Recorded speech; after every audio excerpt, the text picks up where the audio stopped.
մշակվել եւ գործադիրի նիստում հաստատման է ներկայացվել կառավարության հնգամյա ծրագիրը, որը հիմնված է իրական Հայաստանի գաղափարախոսության վրա։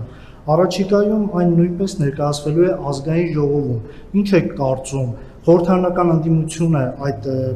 խորհրդարանական ընդդիմության արձագանքը ինչպիսին կլինի այդ ծրագրին եւ առհասարակ նոր ձևավորված խորհրդարանի աշխատանքները ինչպիսին կգնահատեք ու նաեւ արդյոք հնարավոր կլինի ընդդիմության հետ պահպանել բարեվարկության կանոնները, հաշվի առնելով այն հանգամանքը, որ արդեն մի քանի դեպք լարվածություն է առաջացրել։ Դե կապրենք կտեսնենք հնարավոր կլինի, թե հնարավոր չի լինի։ Ամենայն դեպս մենք հերթական անգամ այդ առաջարկությունը արել ենք կառավարող մեծամասնությունը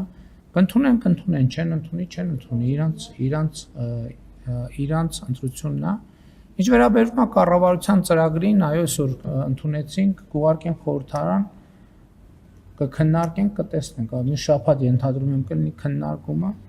Այդքան հեռու ապագա չի, որ իրար հետ սկսենք կանխատեսումներ անել, ինչ կլինի, ինչ մի երկու օր սպասենք, կտեսնենք, ինչ կլինի։ Առաջիկա 5 տարիների ընթացքում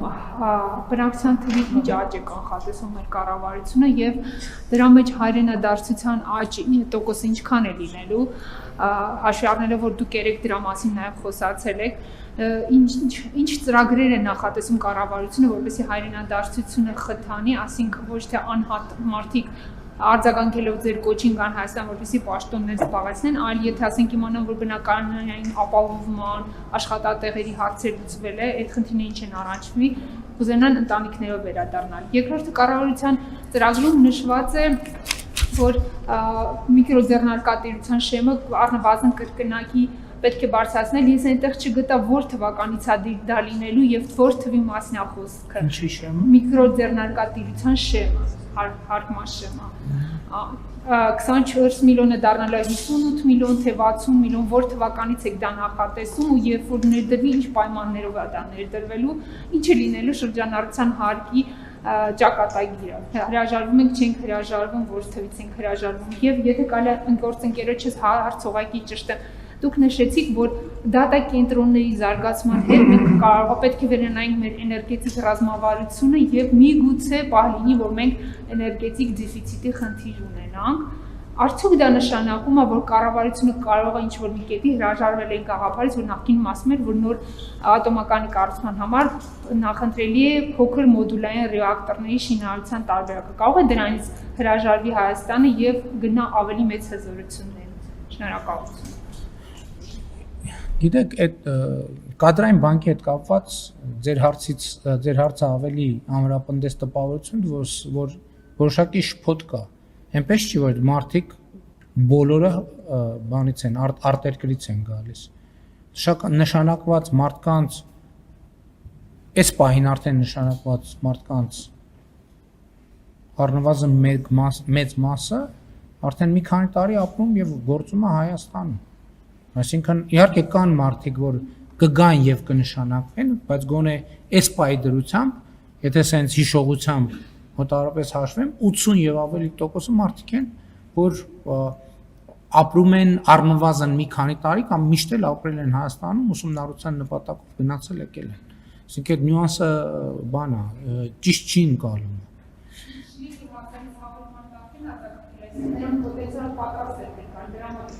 Բայց այդ մարդկանց մի հսկա մասը իրանք ապրում են Հայաստանում։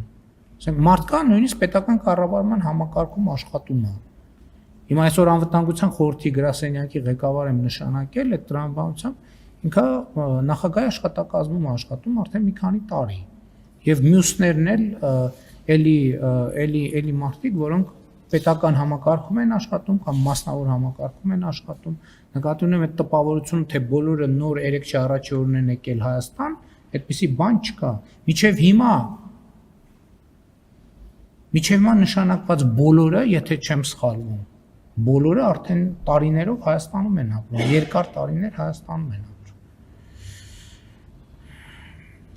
Հարկման շեմը պլանը 2027-ի հունվարի 1-ից է։ Ասենք ես խնդիրը այդպես եմ առաջադրել, հույս ունեմ կհասցնենք անենք։ Այսինքն հնարավորին է շրջժամկետ, նեն չի որ տենց գրել ենք 2031 թվի մայիսից ենք անելու։ Հնարավորին է շուտ, Իմ առաջադրած խնդիրը, որ ես դրել եմ 27 թվի հունվարի 1-ից ատոմային կայանի հետ կապված, գիտեք, ես հարցին ընդհանուր կարող եմ պատասխանել, որ մենք պետքա հաշվարկենք արհեստական բանականության գործարանների զարգացման պլանավորված տեմպը եւ մեր էներգետիկ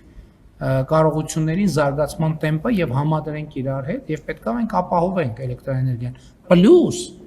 պետքա նաեւ մենք արձանագրենք, որ նաեւ արտահանումն է էլեկտրաէներգիայի մեր պլանների մեջ մտնում։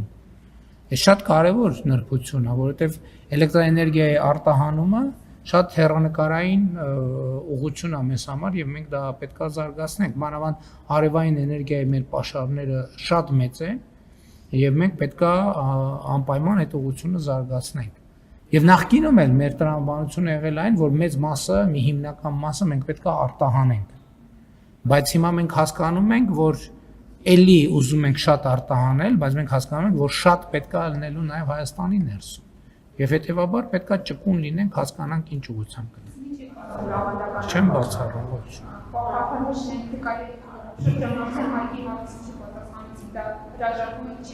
Ինչի՞ց։